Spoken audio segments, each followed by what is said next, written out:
¿Qué tal? Nuestros saludos cuando se cumplen una semana desde el cese del estado de alarma en nuestro país por la pandemia del COVID-19. Iniciamos una semana más Conecta con Valdepeñas y empezamos hablando con un paisano, un profesor del Liceo Español de París. Hace muy pocas fechas tuvimos esta videoentrevista que le va a sorprender porque está realizada a pie mismo de la Torre Eiffel, donde nuestro paisano Raúl Martín Moreno nos explica, nos habla, nos comenta cómo se ve desde el país vecino esta situación, que es tanto más alarmante allí donde él trabaja desde hace algunos años como aquí en España. Hablamos también en segundo lugar, ha habido un establecimiento que es toda una insignia en la hostelería de Valdepeñas, el hostal, o el mesón, mejor dicho, restaurante La Viña, tiene un punto de inflexión en su 40 aniversario con un cambio de dirección. Se jubila uno de los, digamos, rostros más reconocidos de la hostelería local, Isidro Cifuentes, y le cede el testigo a quien ha sido durante los últimos 35 años su cocinero, José Luis García Toledo, y al final veremos un momento ciertamente emotivo. Y vamos a despedir hoy, Conecta con Valdepeñas, ofreciéndoles un reportaje previo a lo que será en el inicio, dentro de un par de semanas más o menos, del 43 Festival Internacional de Teatro Clásico de Almagro. Vamos a conocer de boca de su director, del director del festival, cuáles van a ser los puntos de celebración de las funciones, esos 4 puntos en los que se prima el aire libre, son espacios abiertos, la programación, ese reencuentro con el siglo de oro, y este año, por razones obvias, se ha omitido la figura del país invitado y se deja paso a la comunidad autónoma invitada, que en este caso será Valencia. Pues con estos 3 contenidos le dejamos en la próxima hora y esperamos que lo disfruten.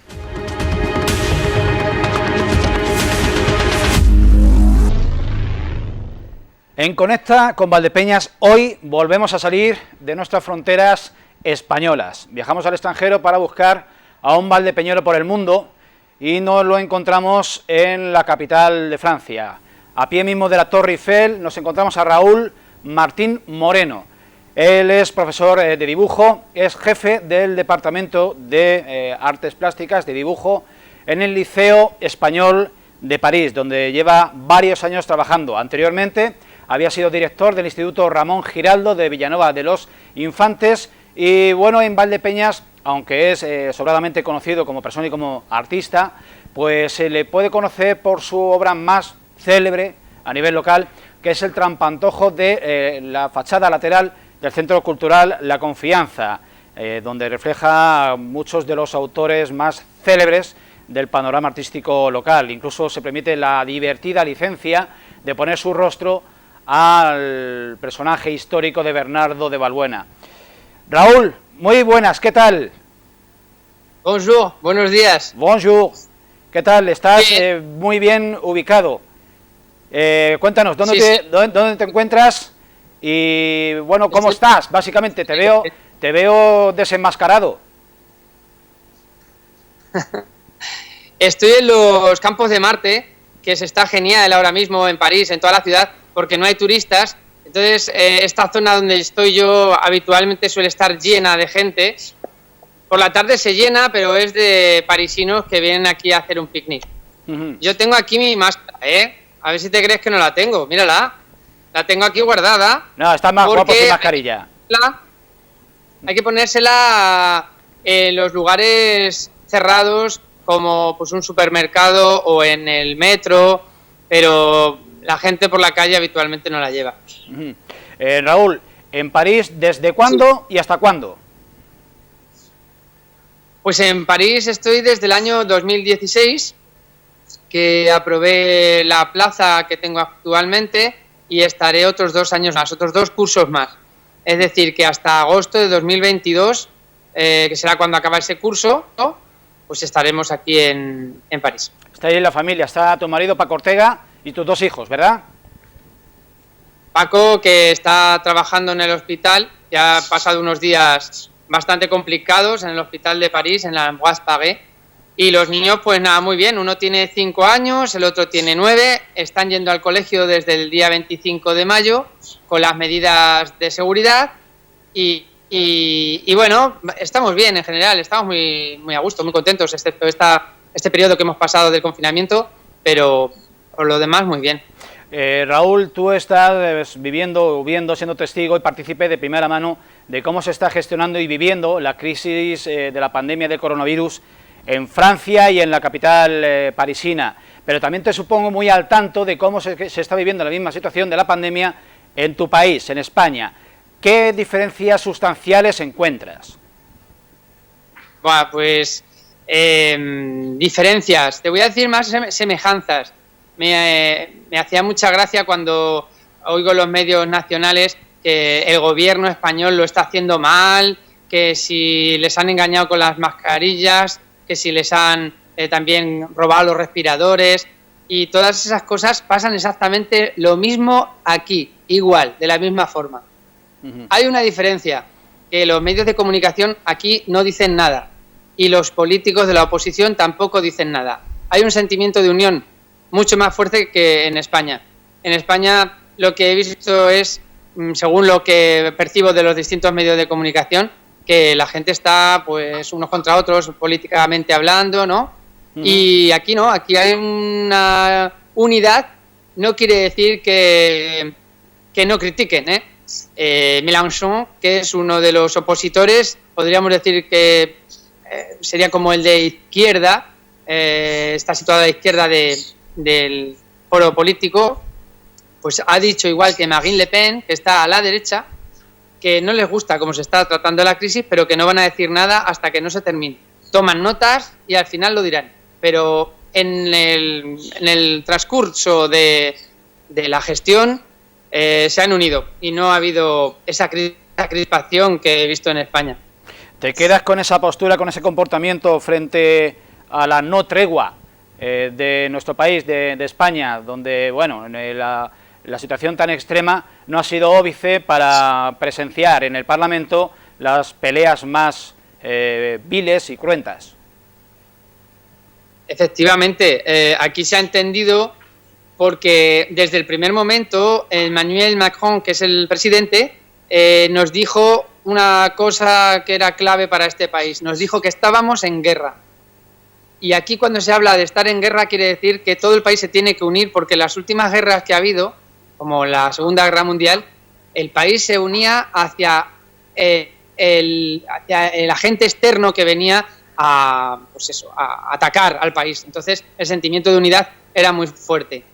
En España, si se habla de guerra, nos vamos a la guerra civil y allí no es el mismo sentimiento de unidad hacia eso externo que viene.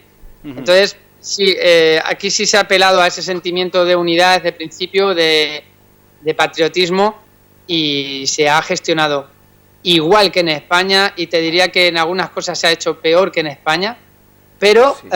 Bueno, va bien. En el orden internacional hemos asistido los españoles con cierta decepción y estupor a la postura de los Países Bajos, sobre todo Holanda, altos dirigentes de Holanda y de Bélgica, negándose a prestar la ayuda internacional de la Unión Europea a los países más afectados, que éramos por entonces Italia y España. ¿Cuál es tu impresión? Sí, la impresión, tengo también amigos en Holanda y en Bélgica, y la impresión más bien era de ese político en cuestión o esa parte del gobierno. No es en general de todo el país de Holanda que piensan así. De hecho, Francia también se ha unido a España y a Italia, considerando que también necesitan muchísimas ayudas. Tienen muchísimos problemas también con los parados, con lo que podríamos decir los ERTES de allí de España, que aquí se llaman de otra manera, pero sí, en realidad es una parte de Holanda la que parece que se puso en ese plan, pero desde Francia enseguida los han parado. Francia es una nación muy grande, lo dirige todo con Alemania, se dirige solamente a Alemania cuando tiene que hablar con alguien, y Holanda está entre Alemania y Francia. Ajá. Entonces lo tienen un poco los tienen ahí cerrados. Raúl, bromeábamos al principio con que no llevabas colocada la mascarilla, aunque vas provista de ella. pero casi se diría que no te hace falta, salvo para escenificar un poco el respeto a los demás, porque eres inmune, has pasado la enfermedad. ¿Cómo fue tu experiencia? Sí. Pues fue una experiencia horrible, aunque tengo que decir que no me tuvieron que hospitalizar. Bueno, supongo que tampoco me hospitalizaron porque era prioritario gente que estuviese realmente enferma a punto de morir. Yo no llegué a ese caso, gracias a Dios. Yo estuve...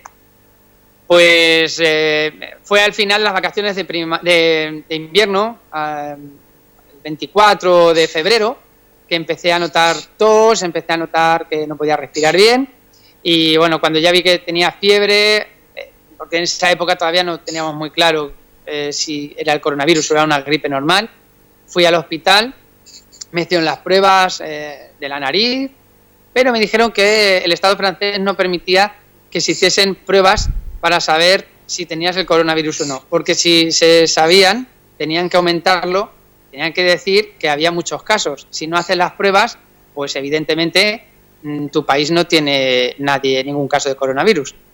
Prohibieron hacer pruebas. Me la hicieron de todas formas en el hospital y me lo dijeron de una manera muy, muy fina. Me dijeron, tienes un coronavirus que no es ni de tipo A ni de tipo B, es otro. Claro, pues es el que es. Bien. No queda otro. Bien. Entonces, dime. Me dijeron que me confinara. La única manera de confinarme era, pues eso, quedarme en casa con mis hijos. No sabía cómo confinarme de mis hijos en el mismo lugar, porque mi marido Paco trabajaba en el hospital y claro, aquí tampoco tenemos familia, no sabíamos muy bien cómo hacerlo. Finalmente, pues estuve con ellos y pienso que el mayor también lo ha debido pasar. No le hemos hecho la prueba de serología, pero me da la sensación que sí, porque también tuvo un par de días unos síntomas un poco ahí de tos, de la fiebre entre 36, 37, 38, en fin. Y lo pasé muy mal porque tardé pues, unos 45 o 50 días hasta que pude recuperarme un poco. La tos era insoportable, la diarrea, perdí 5 kilos. Bien. No me gustó nada. Raúl, una de las experiencias o de las conclusiones más penosas, más dramáticas y más traumáticas en España, no sé si en Francia, es que prácticamente la mitad de los fallecidos se han registrado en residencias de mayores. ¿Este fenómeno se ha reproducido de manera igual en Francia? Sí, pero en esa comunicación de datos que te digo que era distinta a la de España a la de Francia, aquí en la SEPA, que es como se llama a las residencias, le daban otra categoría. Entonces decían, hoy ha habido hoy ha habido 500 muertos en el hospital. Y no te decían que había habido 1000 en las residencias de ancianos. O sea, era parcial cuando te contaban las cosas. Ha habido también muchísimos fallecimientos en la residencia de ancianos, muchísimos. Pero en los datos los han separado. De hecho, si te metes en la página del Ministerio de la Sanidad, vienen separados los datos, no vienen en conjunto. A ti no te dicen de golpe tantos muertos ha habido, tantos casos, te lo dividen entre los que son del hospital y los que son de las residencias de ancianos. Bien, Raúl, estarás, supongo, dentro de pocos meses ya, a final de verano, de vuelta a lo mejor o de paso, de vacaciones, en Valdepeñas, con motivo de unas atípicas fiestas del vino que se van a venir a vivir de una forma muy diferente de lo que ha sido lo que la memoria reciente de nuestro pueblo conoce. ¿Te veremos por aquí? La fiesta del vino no. A esas alturas ya hemos empezado el curso aquí nosotros. O sea, este año no estaremos por aquí. No. Y si me pasaba de consultarte, como profesor, allí en los colegios y los institutos franceses se extreman bueno, de hecho aquí las clases prácticamente no se han reanudado y se abrieron de manera casi residual para quienes voluntariamente quisiesen acceder a las aulas porque estuviesen preparando la EBAU o cosas similares. Allí sí creo que se han vuelto a abrir desde el 22 de junio los colegios y yo quisiera saber si hay una precaución, una cautela especial porque no cundan los contagios o que no surjan los rebrotes, como de hecho sí que está ocurriendo en España. Mira, a partir del 25 de mayo nos dijo el Estado francés que el que quisiera podía enviar a sus hijos al colegio de forma voluntaria. Entonces las clases online se suspendían, ya quedaba a criterio de la familia. Pero al revés que en España, lo que se hizo es que se potenció que fueran al colegio los pequeños, los más pequeños de la casa. La idea era que se funcionara como una guardería el colegio para que los padres pudiesen empezar a mover el país y entonces no tuvieran problemas con dejar los niños con nadie. Esa situación, pues, era una clase, se daban clases, pero no eran unas clases regladas, porque era más bien, ya te digo, como una guardería para tener a los niños ahí. Y las medidas, pues los niños menores de 11 años no tienen que llevar máscara, entonces van al colegio sin máscara. Yo he llevado a los míos ahora mismo al colegio y hay unas líneas pintadas en el suelo que todo el mundo las respeta. Cuando llegamos, entran, les toman la temperatura y a continuación ya se dirige cada uno a su grupo. En esa primera parte, los niños tenían que estar en unas mesas que tenían unos metacrilatos puestos y entonces no se podían mover de la mesa porque, claro, para evitar transmisión del virus. No podían coger material de la clase ni de los compañeros, tenían que llevar el suyo y bueno, pues se ha ido haciendo bien. La cosa que menos me ha gustado era que en la cantina del colegio para comer, pues tenía que comer también en la mesa, en el pupitre, que estaba así vallado, ¿no? Le acercaban siempre una comida fría, un bocadillo, patatas fritas, cosas así frías, ¿no? Patatas fritas de bolsa, digo, y algo así, ¿no? Tampoco era muy nutricional. Eso ha sido como se ha dado. Ahora, a partir del 22 de junio, el Estado francés ha dicho que sí que es obligatorio que ya todo el mundo vaya a las clases para, más bien, psicológicamente, cerrar el curso. Más que para otra cosa. Es para decir, bueno, hemos llegado hasta aquí, cerramos el curso, en septiembre porque las clases acaban el día 3 de julio, pero todavía nos queda un poco para trabajar con los alumnos. Se mantienen las distancias de 1,5 metros entre las mesas, ya no están los metacrilatos y ahora ya están los grupos completos. Bien, Raúl, te vamos a despedir. Realmente te estoy observando, se te ve feliz, se te ve flamante, paisano, allí en un sitio tan privilegiado y tan envidiado. Por cierto, que la primera y la última vez que estuve en París hace algún que otro año y me acerqué a la Torre Eiffel, pues aquello, dicho sea en lenguaje castizo manchego, estaba para coger un pincelillo, un bote de minio y pim pam, los 300 metros de torre para arriba, porque estaba que se caía a pedazos, amenazaba casi lo mismo que el tejado de la Asunción, ¿no crees? Bueno, no sé si detrás de mí lo veis que están en obras, están pintando. Sí, un plan de empleo. La verdad es que está oxidada, están dándole caña, están aprovechando que no hay turistas y le están metiendo bien. Así que sí, lo tienen que hacer, es así. Muy bien. Y antes de acabar, quería decir otra cosa. Cuando habéis estado hablando cuando me habéis estado preguntando de la residencia de ancianos, lo peor que hemos pasado en la familia ha sido que ha fallecido el abuelo de Paco. Vaya, lo conoceréis sí. todos. Sí, encantado. Hicimos un buen reportaje de la Valdepeñas, el compañero Ángel, sí. Exactamente. Quería daros las gracias a Televaldepeñas por haber hecho ese reportaje en homenaje a Vicente Fernández el Gavilán. Y fue muy duro porque el estar aquí, no poder salir con la familia, no poder coger un avión, acercarnos para estar con ellos, porque eran unos momentos muy duros. Y bueno, pues también estuvimos asistiendo de forma virtual en el cementerio de Valdepeñas, igual que estoy ahora mismo con una videoconferencia, pues así estuvimos asistiendo y es una de las cosas más duras que hemos vivido nunca. Eso fue muy duro. Aparte que el padre de Mercedes, la mujer de Paco, tu suegro, el padre, digo, era para los que no tenemos gran idea de flamenco, pero que sí que lo apreciamos, era una de las voces de calidad del flamenco, por lo menos en Castilla-La Mancha. En fin, se fue un grande y un privilegiado, pero bueno, también el hombre tenía, entiendo que rondando los 90 años, así que bueno, casi que también un privilegiado. Raúl, te despedimos, no tenemos tiempo para más. Y lo dicho, un fortísimo abrazo. Nada, espero veros pronto por allí por Valdepeñas y que se dé bien y no vuelva a haber rebrotes ni historias, que esto es un rollo. Un rollazo. De acuerdo, hasta pronto. Hasta luego.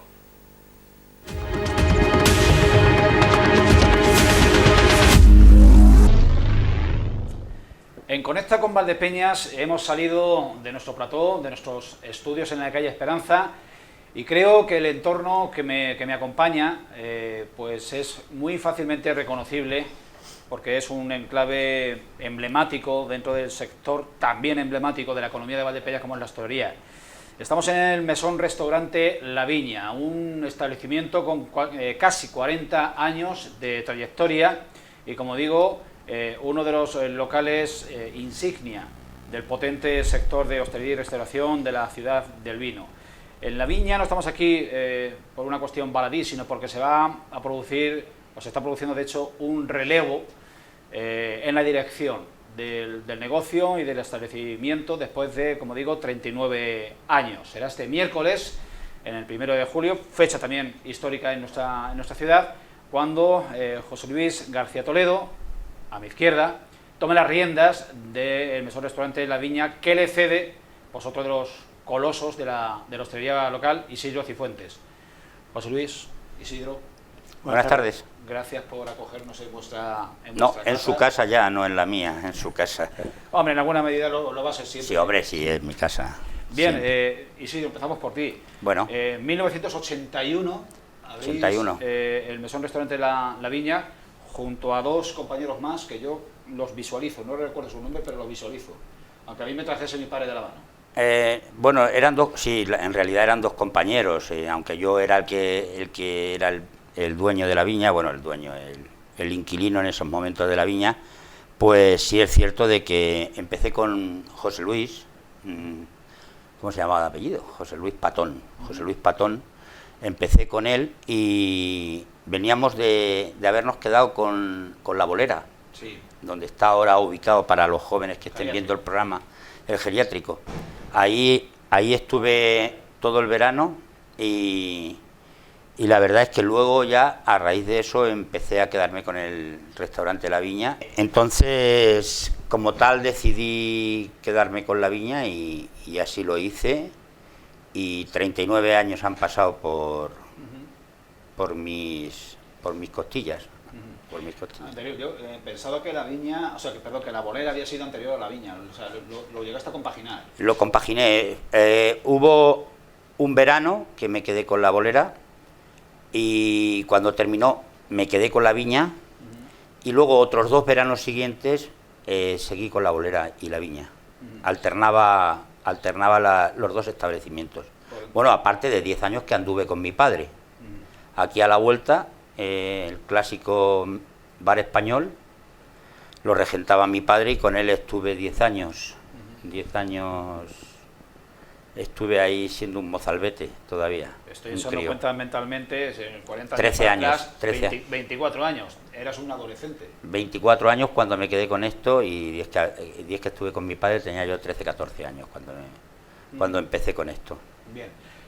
Mucho más recientemente, pues aventuro que por lo menos 2012-2014 le disteis una renovación integral a lo que es la ambientación de... En el 2000. Pero esto... Esto en el 2014. Esto sí. En el 2014. Lo que es el mesón, la barra de fuera, fue en el 2000, cuando decidimos darle un enfoque distinto a lo que era entonces, pues ya aventurándonos a la Avenida de los Vinos y crear una verdadera bodega. Entonces decidimos darle el enfoque ese de los vinos en barra, y el restaurante lo dejamos a estilo mesón, pero después le dimos otro cambio en el 2014. Lo reestilizaste. Exacto. Manteniendo la misma esencia, como se puede ver en el techo y tal, decidimos darle un toque más juvenil, no más juvenil, sino más elegante, podríamos decir, más moderno, más fresco. Bien. Habéis, ahora me voy a la parte porque, bueno, Sí. evidentemente se me escapa un detalle. José Luis, el nuevo propietario y gerente de la viña, es el cocinero de la viña. ¿Desde cuándo entre fogones? Pues yo entré a trabajar con 14 años, empecé a trabajar en el Hostal Vista Alegre y en el 85 empecé a trabajar aquí en el Mesón La Viña, con Isidro. Para muchos de la gente que solemos frecuentar la viña, habéis comulgado, habéis hecho coincidir muy bien lo que es la cocina tradicional manchega, la cocina de toda la vida, con un poco la vanguardia, con esos toques de modernidad y demás. ¿Qué nos puede decir? ¿Cómo lo habéis ido implementando esa evolución para satisfacer un poco la exigencia de todo tipo de público? Los hemos ido pasando y haciendo recetas y preparando las cosas, el cordero mesón, por ejemplo, los boquerones en vinagre, adobados y varios platos más. Tenéis un elenco de especialidades bastante amplio y bastante diverso, sí. Desde las ensaladas hasta los platos más, digamos, más elaborados de carne, más de horno, ¿no? Sí, por ejemplo, la carrillada de ternera, la elaboramos muy bien, el rabo de toro, también, muy bueno, y el codillo al horno. Todo eso ha ido produciéndose por la creación de la Feria de la Tapa. Claro. Continúa. Con relación a la Feria de la Tapa, pues como han ido creciendo, hemos ido evolucionando la cocina de tal manera de que con la Feria de la Tapa se han ido creando platos. ¿Qué es lo que pasa? Hemos tenido también la suerte de ser ganadores, segundos premios, terceros premios, otros años muy poquitos, no hemos conseguido ningún premio, la verdad que muy pocos, pero sí es cierto que casi todos los años, como dicen en el argot de la caza, tocábamos pelo, y entonces esos platos se han ido incorporando a la carta, y es pues esa la cocina que se ha ido creando en esos momentos cuando nos juntábamos, venga, ¿qué vamos a sacar de tapa? ¿Qué vamos a hacer? ¿Cómo no lo vamos a hacer? Al final iban saliendo y se incorporaban a la carta. Cuando decía al principio que eres uno de los rostros más identificables con la hostelería de Valdepeñas, no exageraban ni te echaban incienso. Fuiste presidente de AOSVAL. Sí, fui presidente y uno de los grandes artífices de la Feria de la Tapa de Valdepeñas, que yo siempre me he referido a la feria como la pionera. Era la pionera. Al menos en nuestra región, en nuestra provincia. AOSVAL, digamos que la enguideció, y la Feria de la Tapa ha tenido un repunte, un conato de reactivación, pero ha tenido también su bache. Tú piensas que cualquier programa de televisión está en el candelero en el mismo momento que sube, y después tiene unos años que o cambias el sentido o mueres. Entonces yo creo que por eso la Feria de la Tapa tuvo una bajada, y yo espero que los compañeros que hay, y que este año no sé si se hará la Feria de la Tapa o no se hará, porque como no sabemos los problemas de la pandemia y eso, espero que sí, pero que los compañeros hagan por donde que la Feria de la Tapa vuelva a ser lo que en su principio fue. Era una novedad, era algo que a la gente le llamó mucho la atención. Sacó a la gente a la calle en un noviembre. En un noviembre, que era increíble ver cómo, aunque jugara el Madrid la final de la Champions o el Barcelona o tal, cómo la gente salía, bueno, no la final porque no es la final en noviembre, pero sí un partido de Champions.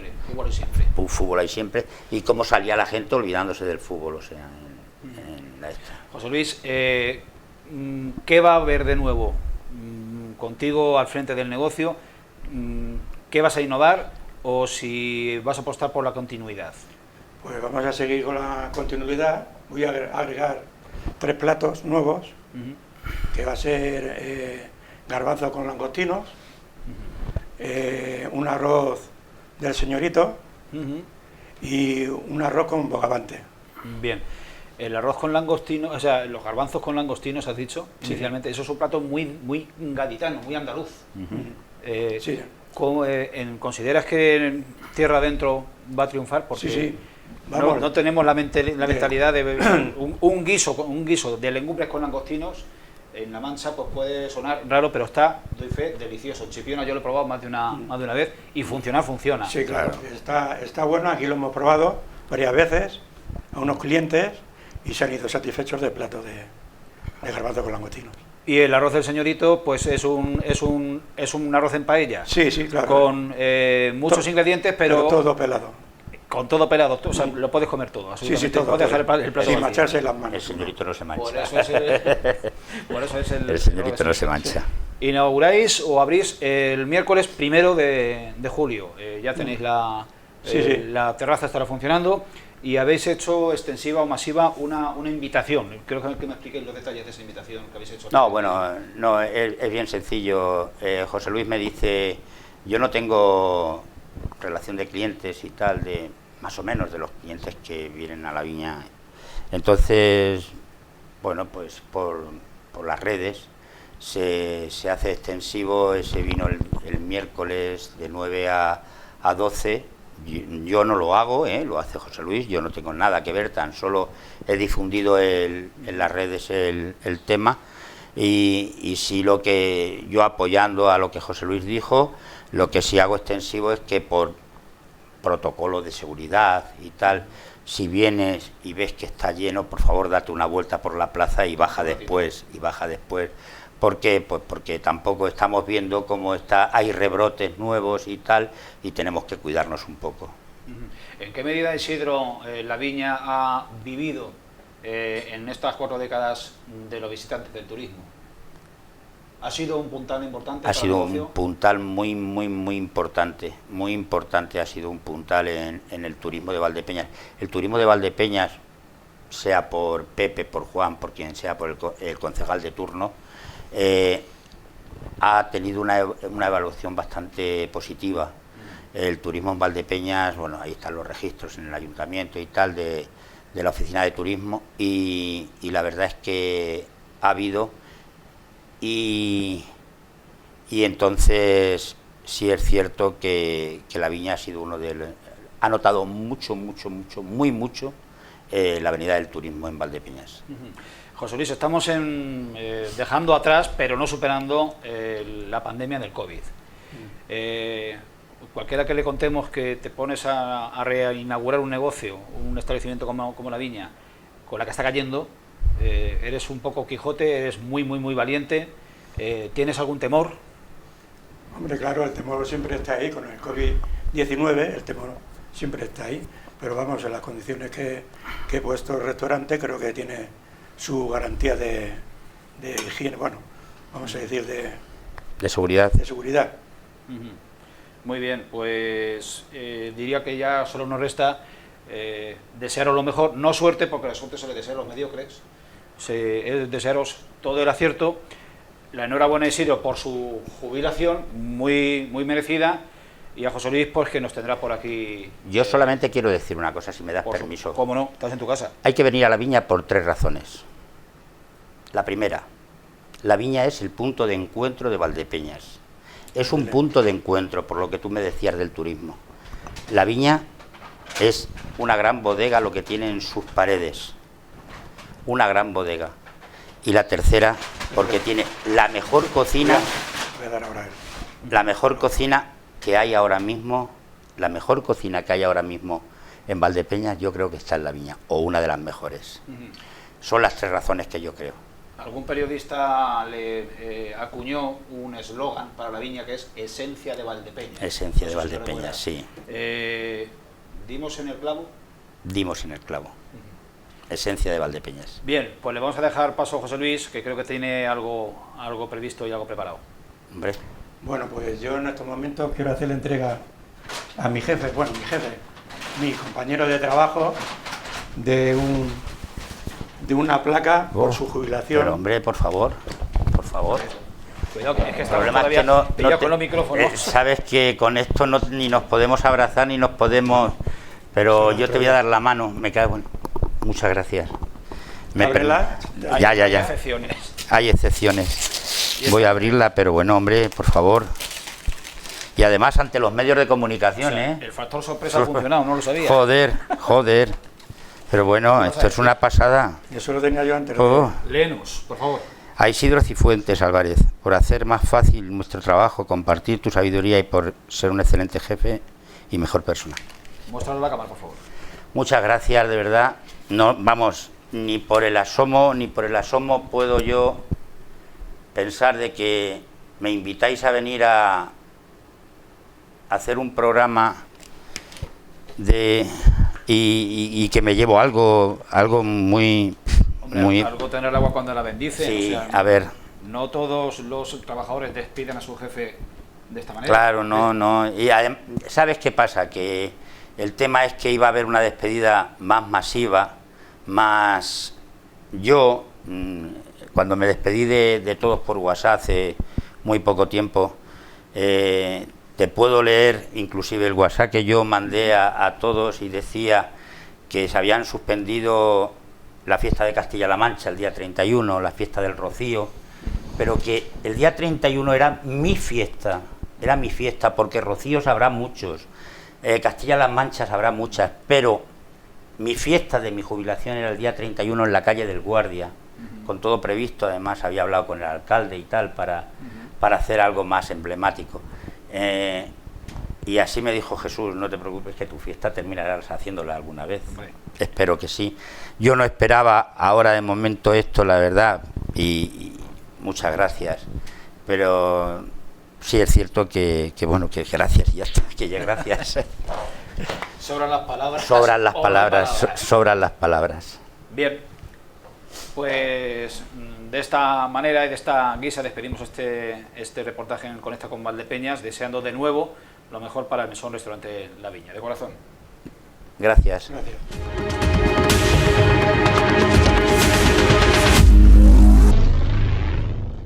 En nombre de la Fundación del Festival Internacional de Teatro Clásico de Almagro y de todo su patronato, me congratulo en transmitir la buena noticia de que la edición número 43 del festival se va a celebrar durante este mes de julio, del día 14 al día 26 del mes de julio.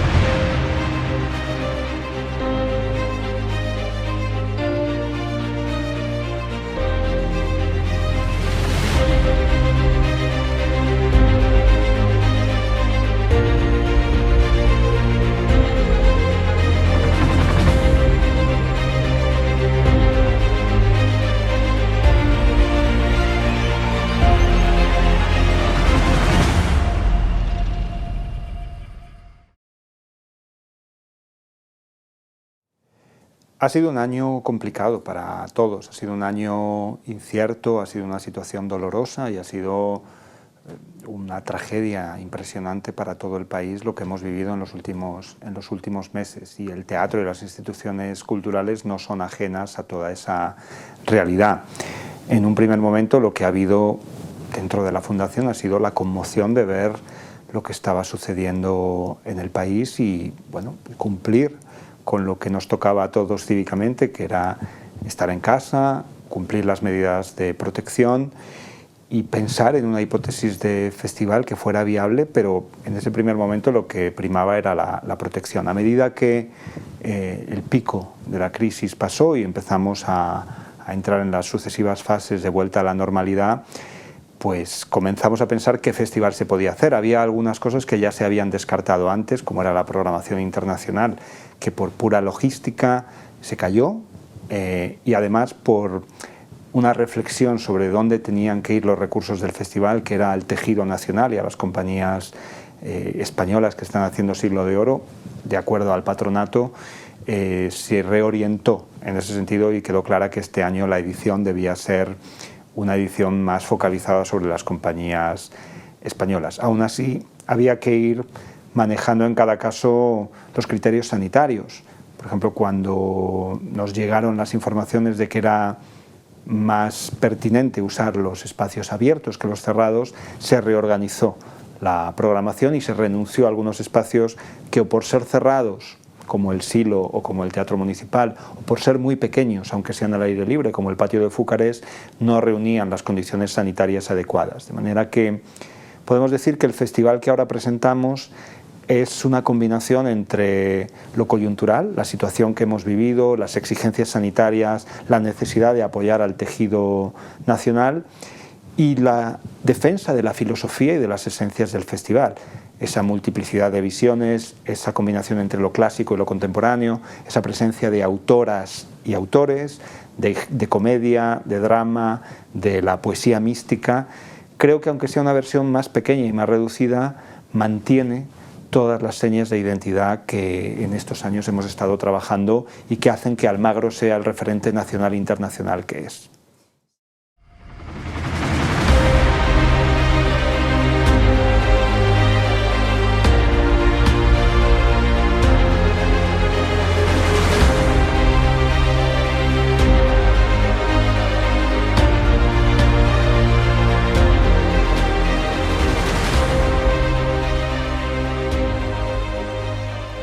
La esencia de la programación de este año se basa en la pluralidad. Creo que una de las señas de identidad que hemos estado trabajando es esa visión panorámica y ecléctica.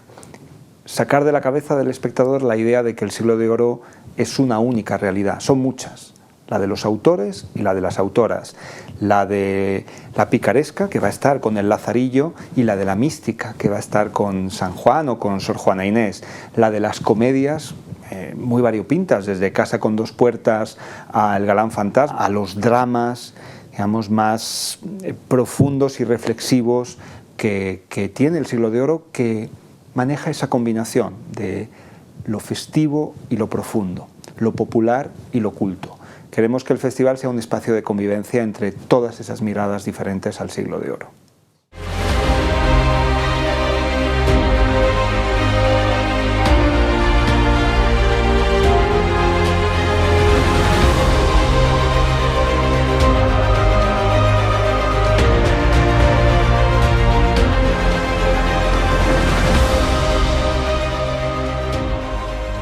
La compañía siempre aporta la visión canónica.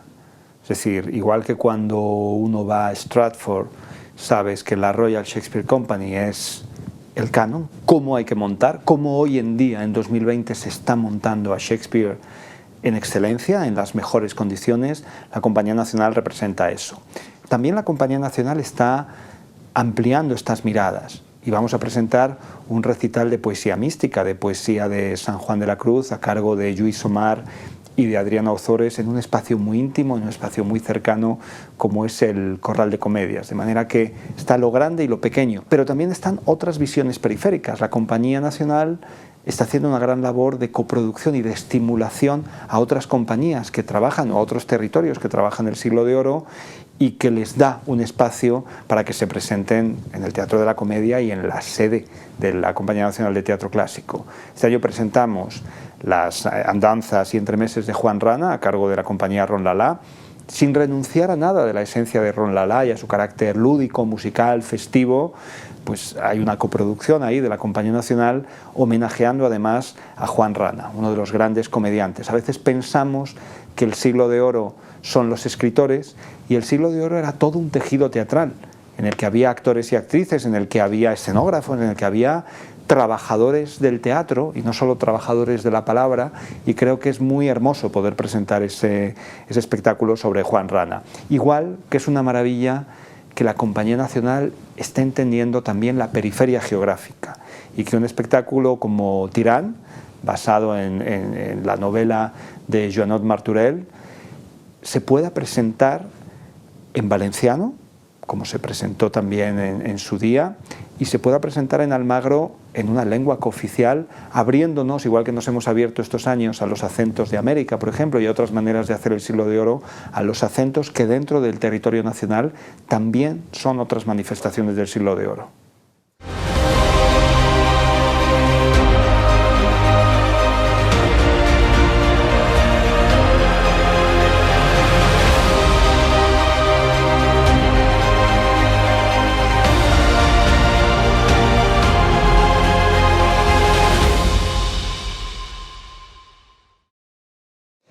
Cuando surge la idea no esperábamos que no hubiera país invitado. Nuestra idea, y así es para el futuro, es que puedan convivir un país invitado y una comunidad autónoma invitada para precisamente eso, para descentralizar y dar una imagen más atomizada y más plural del Siglo de Oro, escuchada en diferentes idiomas y en diferentes acentos. Por la coyuntura este año no fue posible que viniera un país invitado, pero afortunadamente estaba ya el trabajo muy avanzado con la Generalitat Valenciana, con su Consejería de Cultura y con el Instituto Valenciano de Cultura, que además ha hecho un plan muy ambicioso y muy poliédrico, en el que traen desde textos canónicos, como ese Tirant, en coproducción con la Compañía Nacional de Teatro Clásico, que es uno de los textos canónicos del Siglo de Oro valenciano, ciertas rarezas como el Espill, el Llibre de les Dones, que es un texto anterior al Siglo de Oro, pero un texto emblemático también de los orígenes de la literatura valenciana, textos contemporáneos que reflexionan sobre personajes importantes del Siglo de Oro, como el increíble asesinato de Ausiàs March, pero también va a haber representación en la parte musical del festival, que sabes que es importante siempre a través de un recital místico, del cant espiritual a cargo de Carles Dénia. Incluso, eso ya no es parte de la programación oficial, pero se da la circunstancia de que en el barroco infantil también va a haber presencia de la Comunidad Valenciana, con lo cual yo creo que también ir a Almagro es viajar, a veces por el mundo, conocer México mejor o conocer Colombia, como en los últimos años.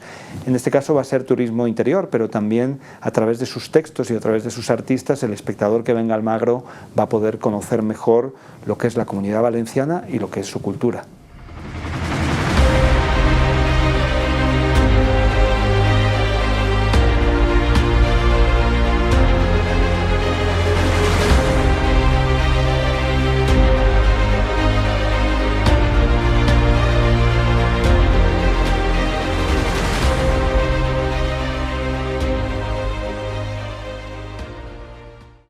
El Festival de Almagro considera que no hay una contradicción entre la vocación internacional y la vocación local, y que la presencia de los mejores artistas del mundo y de España lo que debe es servir como un desafío para que el talento local cada vez sea más exigente y cada vez muestre productos artísticos de mayor calidad. En el caso de la programación de este año hay dos producciones que vienen apoyadas por la Junta de Comunidades de Castilla-La Mancha y por su Consejería de Cultura, que son Trovadoras del Amor, un recital sobre las mujeres que hacen poesía espiritual y también música en los siglos de oro, y una producción de La Selva sin Amor, de la comedia de Lope de Vega, a cargo de Jesús Caballero, la dirección. En cuanto al talento local, hay 3 grupos artísticos representados este año que han demostrado ya en las ediciones anteriores una enorme solvencia y una gran calidad artística, y que son muy bien recibidos por el público. La compañía Corral de Comedias, que trabaja durante todo el resto del año también en el Corral de Comedias de Almagro, presentará este año en el Palacio de los Oviedo su producción de La discreta enamorada, de Lope de Vega, dirigida por Antonio León. La compañía Visitas Teatralizadas va a presentar en el Corral de Comedias un espectáculo titulado De doblones y amores, que es una visión ecléctica, lúdica y divertida de lo que era la vida en los corrales de comedias en el Siglo de Oro. Y la compañía El Taular va a presentar de nuevo el Teatro de sus Mercedes, es decir, dentro de una furgoneta Mercedes con los espectadores dentro, una versión del Perro del Hortelano itinerante que va recorriendo Almagro, de manera que el espectador que venga de otros lugares va a poder irse de Almagro habiendo conocido mejor cómo es el talento local.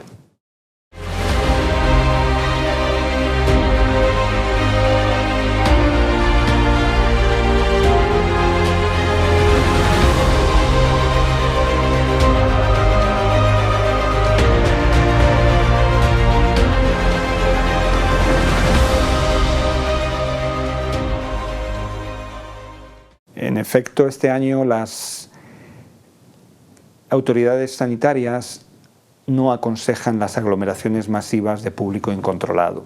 De manera que la Plaza Mayor de Almagro, por ejemplo, que suele ser un lugar de gran aglomeración, porque hay mucho público que quiere asistir al espectáculo inaugural o al espectáculo de clausura o a otras actividades, era muy peligroso porque no podíamos controlar la afluencia de espectadores. Algo parecido sucedía en los barrios, en los diferentes barrios a los que siempre va el festival, intentando aproximar el teatro también a los habitantes de las diferentes zonas del municipio. Pero no hemos querido renunciar al concepto de la programación gratuita y de la programación que puedan disfrutar los vecinos de Almagro de una manera, digamos, libre, considerando además la dificultad del momento y que la crisis no solo ha sido sanitaria, sino que hay una crisis económica y que siempre hay un público que quiere disfrutar del Festival de Almagro, pero para el que no es fácil el acceso a las entradas de pago. De manera que lo que vamos a hacer es, en otros espacios del festival, en los demás espacios, ofrecer una programación gratuita que, previa recogida de las entradas, para tener numeración y tener controlado el aforo, el acceso y cuántas personas tenemos en cada espacio escénico, puedan seguir disfrutando con nosotros pues de títulos como La Celestina o como Casa con dos puertas, y también de la programación musical, como el caso del recital musical Cante Espiritual a cargo de Carles Denia.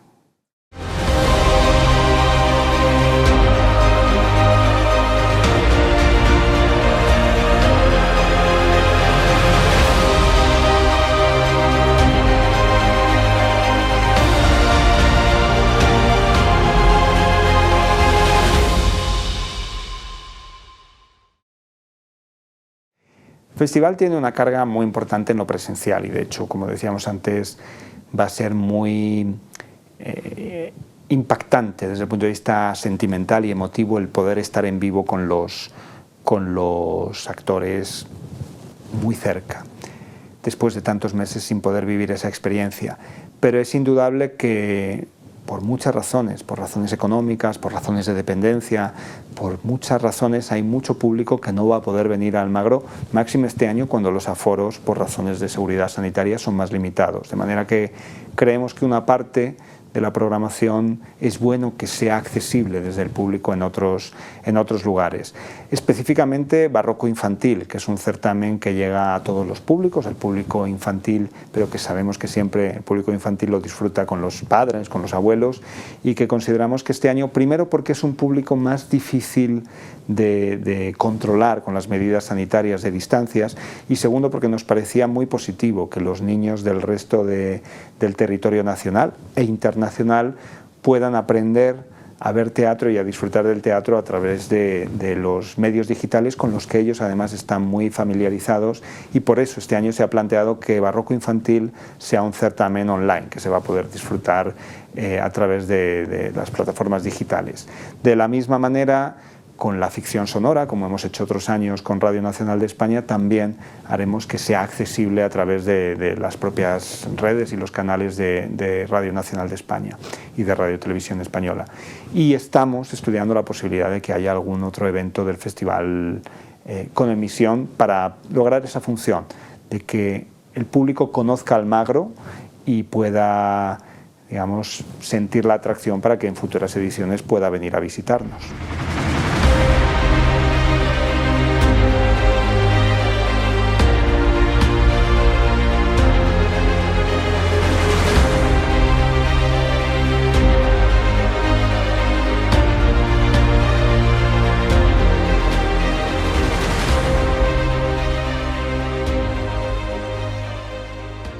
Pues vamos a poder oír desde versiones contemporáneas como la de Carles Denia, hasta un concierto masivo del cor de la Generalitat Valenciana, a la presencia también musical que hay en el recital de San Juan de la Cruz o en Tan Sabia como Valerosa.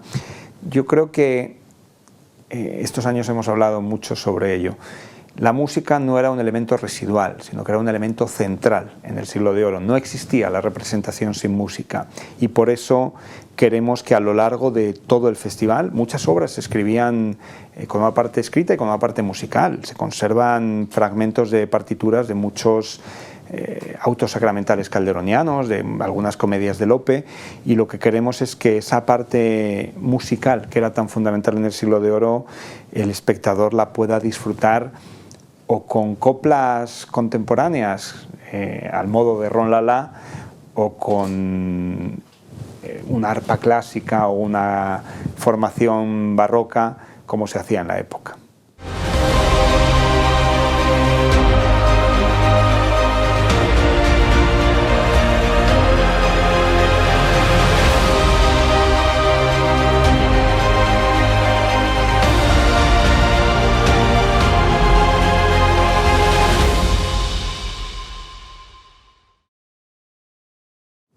Bueno, lo primero, desde aquí quiero mandar un agradecimiento a todos aquellos que hacen posible con su apoyo y con su sostén la celebración del festival, comenzando por el patronato. Todos los patronos han sido enormemente solidarios y han tenido además un enorme tesón. Incluso en los momentos más difíciles mantuvieron la esperanza de que el festival se celebrara. El INAEM, el Ministerio de Cultura a través del Instituto de Artes Escénicas y de la Música, la Junta de Comunidades de Castilla-La Mancha a través de la Consejería de Educación y Cultura y de la Viceconsejería de Cultura, la Diputación de Ciudad Real, el Ayuntamiento de Almagro y nuestros otros 3 patronos que están muy vinculados a los contenidos del festival. La Compañía Nacional de Teatro Clásico, que ya hemos visto que viene con 4 producciones, el Museo Nacional del Teatro, que aporta de sus fondos una magnífica exposición sobre los autos sacramentales calderonianos, y la Universidad de Castilla-La Mancha, que aporta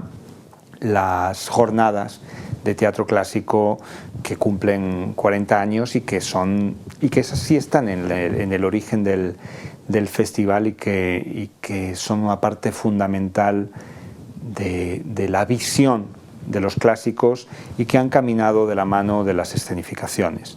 Pero además de ese patronato hay colaboraciones con otras instituciones públicas, como Radio Nacional de España, que hemos dicho, como el Instituto Cervantes, como el Instituto de la Mujer, que son socios importantes y que están siempre con nosotros.